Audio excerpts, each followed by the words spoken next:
धन वही है जो भगवान के कार्य में लग जाए। लक्ष्मी वही महत्वपूर्ण है जो भगवान को समर्पित की जाए।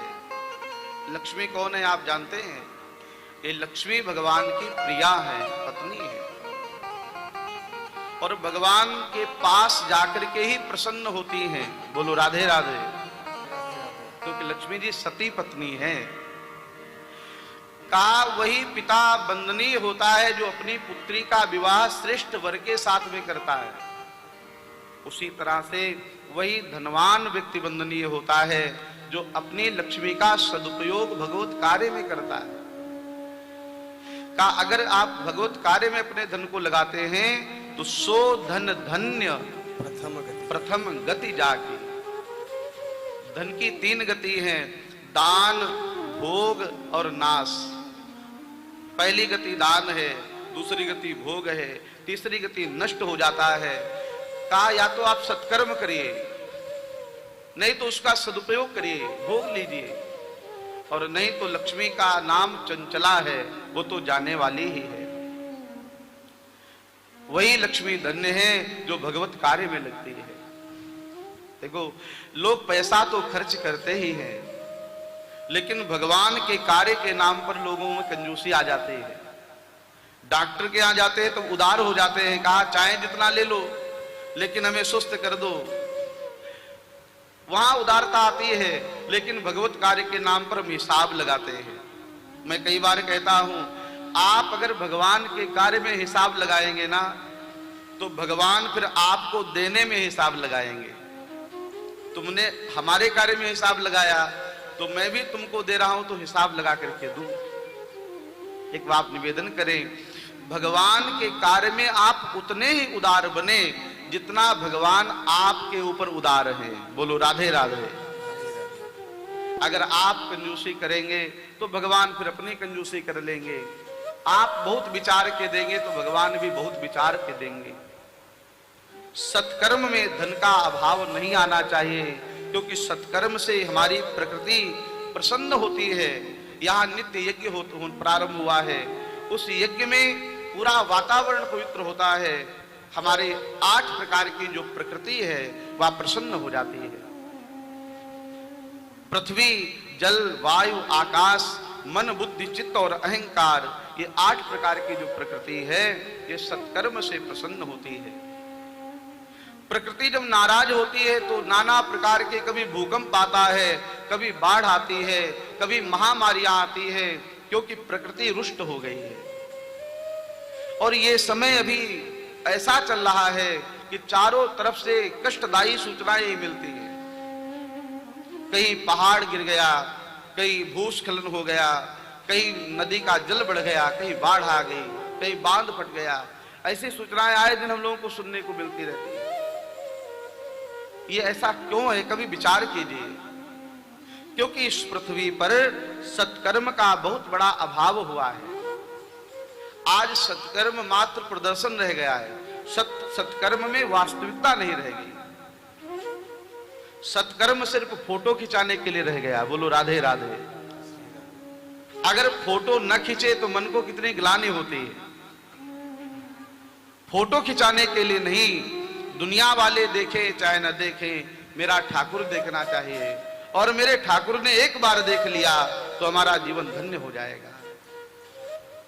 हम जो कर्म करें, भगवान कहते हैं यद करोषि यजप्नासि यज्जुहोषि ददाति यत् तपस्यसि कौन्तेय तद कुरुष्व मदर्पणम। गीता में भगवान कहते हैं यद करोषि यदस्नासि यज्जुहोषि ददासि यत् तपस्यसि कौन्तेय तद कुरुष्व मदर्पणम। हम सब कुछ भगवान को अर्पण करते चले। हे ठाकुर जी, आपने जैसी सद्बुद्धि प्रदान की, मैंने उसके अनुसार सत्कर्म किया, और वह सत्कर्म आपको मैं समर्पित कर रहा हूं। वो सत्कर्म ही फलित होता है। गीता में बताया गया है कि कौन सा कर्म हमारा फलित होता है। कहा जो दूसरे को दिखाने के लिए किया जाता है वह कर्म हमारा आडंबर बन जाता है, वह दंभ बन जाता है, वह सत्कर्म हमारा पाखंड बन जाता है और उससे कोई लाभ नहीं मिलता। किस तरह से का राख में कोई हवन करे तो राख में किए हुए हवन से कोई लाभ मिलता है क्या? हवन से लाभ तभी मिलेगा जब जलती हुई अग्नि में किया जाएगा, और जो लोगों को दिखाने के लिए किया जाएगा का वह मात्र दंभ पाखंड बन जाएगा। सत्कर्म सिर्फ ठाकुर जी के लिए किया जाएगा, भगवान जाने और हम जाने, तीसरा कोई न जाने। श्री रहीमदास जी का एक प्रसिद्ध दोहा है। बाबा रहीमदास नित्य दान करते थे, प्रातः काल उठ के बहुत सा द्रव्य धन दान करते थे और दान करने के बाद किसी से नजर नहीं मिलाते थे। मतलब जिसको हम दे रहे हैं उसे भी ये पता न चले कि मैंने दिया है और मुझे भी ये पता न चले मैंने किसे दिया है, तो नजर झुका करके देते थे, आंखें नीची कर लेते थे।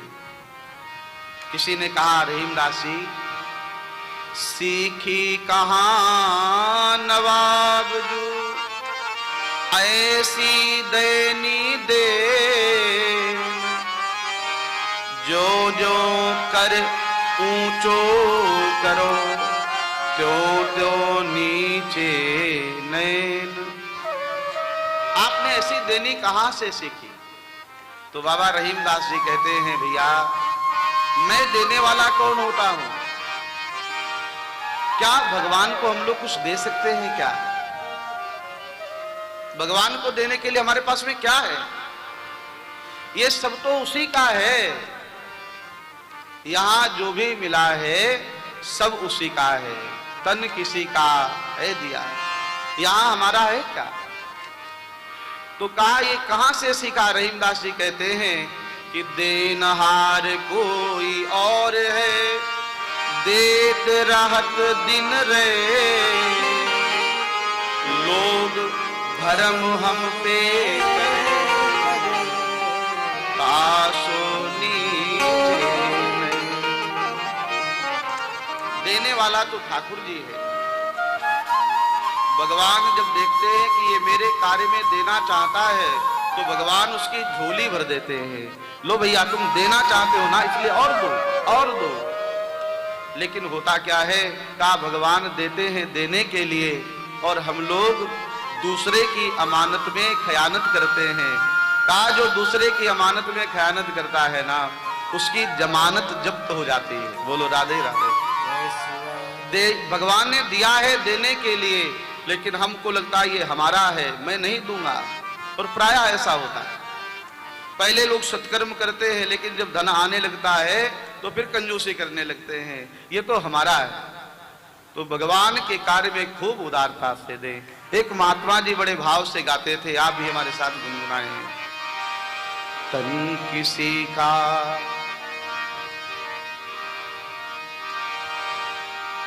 मैं नहीं, मेरा नहीं, मैं नहीं, मेरा नहीं, यह तन किसी का है दिया, मैं नहीं, मेरा नहीं, तन किसी का है दिया,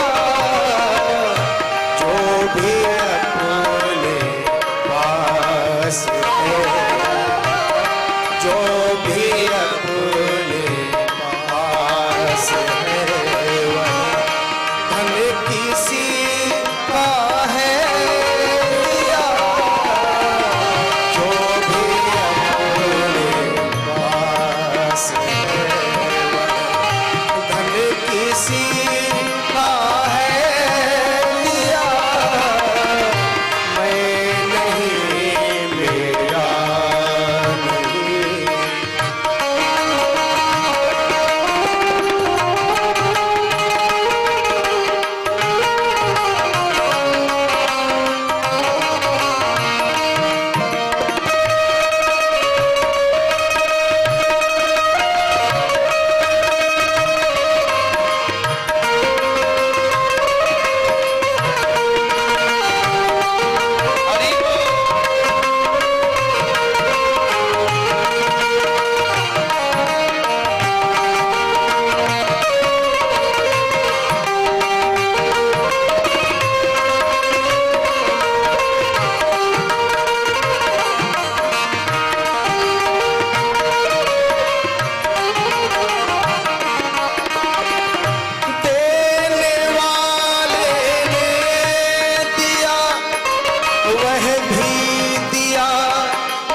शान से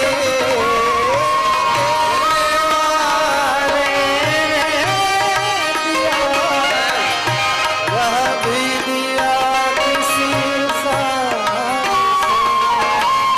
मेरा है यह लेने वाला, कह उठा अभिमान से। मेरा है कहने वाला, कह उठा अभिमान से। मैं मेरा यह कहने वाला, मैं मेरा यह कहने वाला। मन किसी का है दिया, मैं नहीं, मेरा नहीं।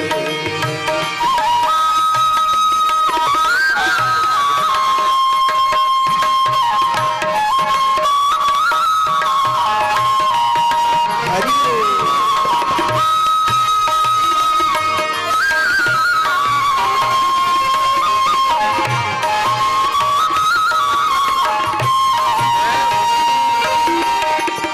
जो मिला है वह हमेशा पास रह सकता नहीं।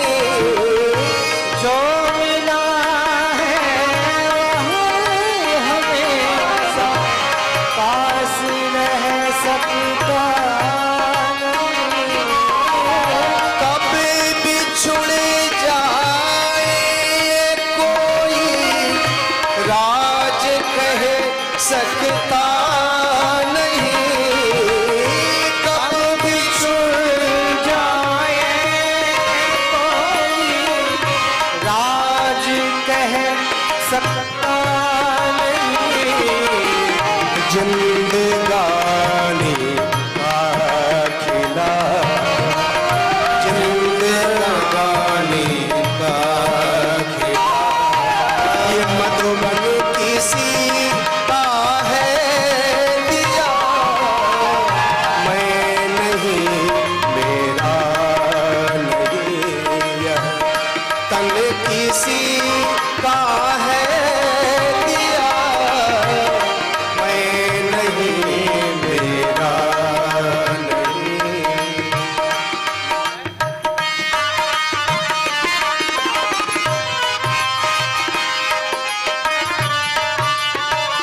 हरि बोल।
देता उसी को है जिसे पात्र समझता है। भगवान अपात्र को संपत्ति नहीं देते। भगवान जानते हैं जो सत्कर्म करेगा उसे ही मिलता है। सत्कर्म के लिए मिला है तुदीयम वस्तु गोविंदम तुभ्यमेव समर्पये। ग्रहाण सम्मुखो भुक्त्वा प्रसीद परमेश्वर। शास्त्रकार कहते हैं हमारा सब कुछ भगवान का है, और भगवान का है तो भगवान के लिए भी तो होना चाहिए। हम लोग आरती में गाते हैं ना, तेरा तुझको अर्पण क्या लागे मेरा, तन मन धन सब तेरा, कहते हैं ना, लेकिन मानते नहीं हैं। बोलो राधे राधे। जानते तो हैं सब उसका है, लेकिन उसको देने के लिए जब अवसर आता है, अरे तुम्हारे काहे का, ये तो मैं ऐसे ही बोल रहा था। जिसका है उसके लिए भी हो, अगर उसके लिए नहीं तो कहने से क्या फायदा। अगर मानते हैं भगवान का है और आरती में गाते हैं तो उसके लिए भी हो, उदारता हो। उदारा सर्व एवैते ज्ञानी त्वात्वैव मे मतम। भगवान कहते उदारता भी भगवान की कृपा से ही आ जाती है। जो देता रहता है वह देता ही रहता है। देने वाले के पास कभी कोई ऐसा अवसर नहीं आता है कि उसके पास देने के लिए कुछ न रहे। सूत्र बड़ा छोटा है लेकिन बहुत महत्वपूर्ण है। जो मांगता है वह सदैव मांगता ही रहता है, जो देने की भाव रखता है वह सदैव देता ही रहता है। उसका जेब और उसका हाथ दोनों भरे रहते हैं। नदियां देती रहती हैं, इसलिए नदियों में मिठास रहती है, नदी का जल मीठा होता है। और सागर समुद्र सदैव स्वीकार करता है, लेता है, इसलिए समुद्र का जल कैसा हो जाता है, समुद्र का जल पीने लायक नहीं रहता है, क्योंकि समुद्र देना नहीं जानता है। आपने नहीं सुना होगा समुद्र से कोई नई नदी निकली हो। हजारों नदियां समुद्र में जाके मिलती हैं, लेकिन समुद्र से कोई नदी नहीं निकलती है। उसका परिणाम ये होता है समुद्र का जल खारा हो जाता है। हम देते रहे तो हमारा धन, हमारा मन, तन सब पवित्र रहता है। कल हम सब बड़े भाव से सुन रहे थे, अश्वत्थामा ने पांडवों के वंश का विनाश करने के लिए ब्रह्मास्त्र चलाया। पांडवों के 5 पुत्रों का हत्यारा है। द्रौपदी के सामने अर्जुन बांध करके ले आए, कहा द्रौपदी तुम जैसा कहोगी वैसा मैं इसको दंड दूंगा, लेकिन इसको जीवित नहीं छोड़ूंगा। द्रौपदी के अंदर दया का भाव जागृत है, और द्रौपदी जो है वह साक्षात दया का ही स्वरूप है। ये 5 पांडव जो हैं, का ये 5 पांडव नहीं, 5 स्वरूप है, 5 तत्व हैं। और 5 तत्वों का विवाह किससे हुआ है, का द्रौपदी से हुआ है। द्रौपदी माने दया। महाराज युधिष्ठिर धर्म है, धर्म का विवाह किससे होता है, दया से होता है। बिना दया के धर्म का कोई महत्व नहीं है। अगर किसी व्यक्ति को देख करके, किसी दुखी को देख करके तुम्हारे मन में दया आती है, तब तो समझ लो तुम सच्चे धार्मिक हो। और अगर किसी दुखी व्यक्ति को देख करके दया मन में नहीं आती है, तो समझ लेना हमारा धर्म मात्र दिखावा है। दया एक आभूषण है, दया से व्यक्ति की शोभा है। जो दयालु है वही, क्योंकि धर्म के 4 चरण हैं, सत्य, दया, दान और पवित्रता। दया जिसके जीवन में वही श्रेष्ठ मानव है। दया के विहीन जीवन मनुष्य का नहीं है, मनुष्य दयावान हो। धर्मराज धर्म है, उनका विवाह दया से हुआ है। भीम कौन है, का बल है। भीम बल का प्रतिनिधित्व करते हैं, तो भीम का विवाह भी दया से हुआ है। कहा जो बलवान हो उसकी भी पत्नी दया होनी चाहिए। बलवान कौन माना जाता है? कहा जो असहायों का सहयोग करे। अर्जुन महाराज को ने कहा तेज स्वरूप है, कहा तेजस्वी व्यक्ति का विवाह भी दया से होता है। इस तरह पांचों पांडव अलग तत्व हैं, लेकिन इनकी पत्नी दया है। मतलब सब कुछ होने के बाद हमारे जीवन में दया को प्रधानता देना चाहिए। कितनी दयालु हैं इसका आप दर्शन कीजिए। 5 पुत्रों की मृत्यु को देने वाला, पुत्रों को मारने वाला हमारे पुत्रों का शत्रु सामने खड़ा है, और द्रौपदी कहती है इसे छोड़ दो, इसके मत मारो, इसको छोड़ दो। ऐसी दया दुनिया में कहां देखने को मिलेगी। अश्वत्थामा को जीवित छोड़ दिया। अश्वत्थामा ने पांडवों का उपकार नहीं माना। अश्वत्थामा को चाहिए था कि पांडवों का उपकृत हो जाता, कि आप लोगों की बड़ी कृपा है, आपने हमें जीवन दान दिया, मैंने ऐसा कृतज्ञ कार्य किया था, मुझे मार दिया जाता, आप लोगों ने मुझे जीवित छोड़ दिया, ये इसलिए आपको धन्यवाद है। लेकिन अश्वत्थामा ने क्या किया? पांडवों को धन्यवाद देने की अपेक्षा पांडवों के वंश को समाप्त करने का निर्णय कर लिया। ब्रह्मास्त्र चलाया, और वह ब्रह्मास्त्र उत्तरा के गर्भ में जो अभिमन्यु का पुत्र है, अभिमन्यु की मृत्यु हो चुकी है, उत्तरा के गर्भस्थ बालक को मारने के लिए ब्रह्मास्त्र चला है। उत्तरा के गर्भ में आकर के वह बाण लगा, उत्तरा व्याकुल हो गई।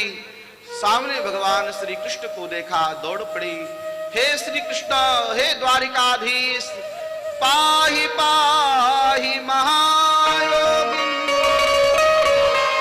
देव देव जगतपते, नान्यं त्वद्भयं पश्ये, यत्र मृत्यु पाहि पाहि, हे योगी, हे स्वामी, पाहि माम, मेरी रक्षा करो। भगवान ने कहा उत्तरा क्या हुआ? उत्तरा ने कहा मेरे गर्भ में जो बालक है वो मार दिया जाएगा। हे नाथ, मेरे गर्भस्थ शिशु की रक्षा करिए, मुझे अपने प्राण जाने की चिंता नहीं है, मैं मर जाऊं इसकी मुझे परवाह नहीं है।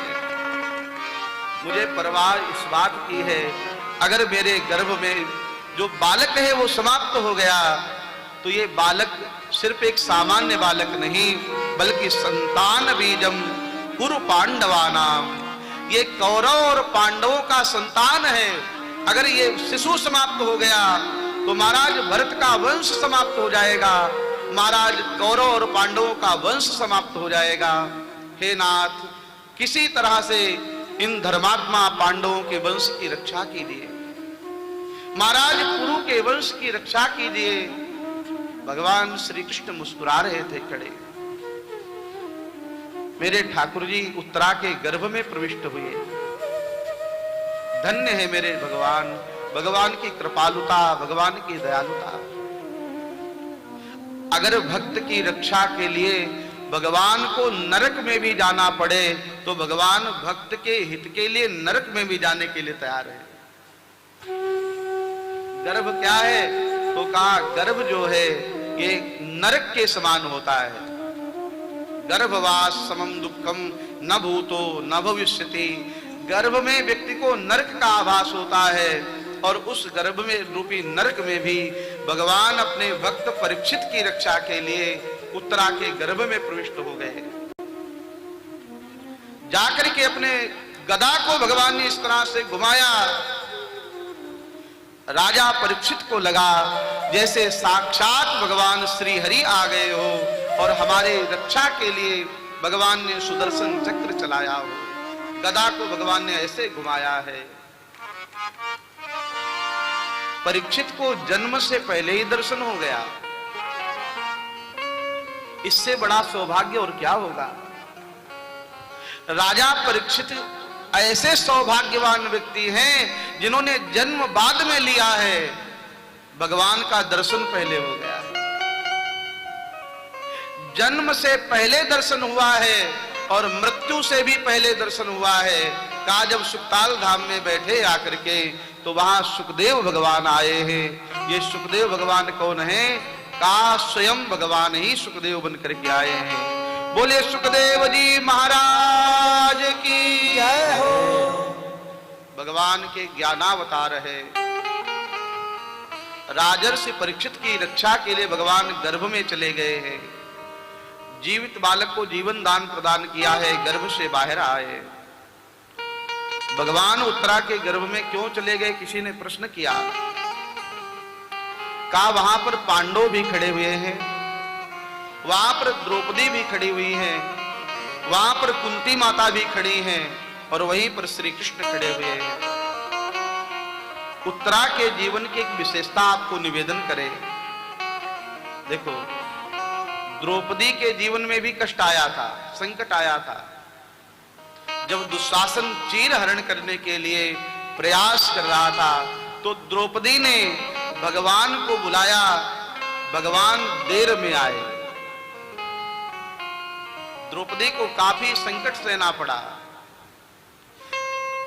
धृतराष्ट्र की शरण में जाती है, पितामह भीष्म के पास जाती है, कृपाचार्य के पास में जाती है, विदुर से याचना करती है, अपने पतियों की याचना, पतियों से कहती है मुझे बचाओ। लेकिन द्रौपदी को बचाने कोई नहीं आया और द्रौपदी को लगा अब मेरी लाज कोई नहीं बचा पाएगा। तो द्रौपदी भगवान को याद करती है, हे श्री कृष्ण द्वारिका वासिन रक्षा करो। जैसे ही कहा हे श्री कृष्ण द्वारिका वासिन, भगवान प्रकट हो गए। हरे कृष्णा